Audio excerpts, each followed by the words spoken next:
Palalaman sa mga susunod na araw ang katotohanan tungkol sa balita, ang TikTok Clock ang ipapalit sa time slot ng maiiwanan ng kapamilya noontime show, Night Showtime sa GMA7. Inaasahang maglalabas ang opisyal na pahayag ng GMA Network Management ukol dito. Ang TikTok Clock ang morning variety show ng Kapuso Network at pre-programming ng It's Showtime. Nag-umpisa ang telecast ng It's Showtime sa GMA7 noong April 6, 2024. Pero ilang linggo na ang nakakalipas ng kumakalat ang mga espekulasyong hanggang December 2024 na lamang mapapanood sa Kapuso Network ang noontime show ng ABS-CBN. Lalong tumindig ang mga hakahakang malapit na magpaalam sa GMA7 ng It's Showtime dahil sa balitang pinaplano na ang mga bagong game segment para sa TikTok Clock na original concept at station produced.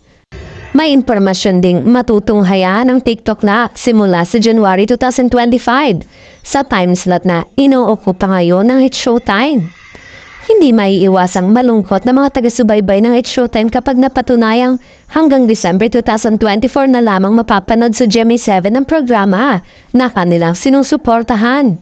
At kung sakali man, hindi dapat malumbay ng tuluyan ang mga sumusuporta sa It's Showtime dahil ere pa rin sa A to Z, Kapamilya Channel at All TV ang paboritong programa nila.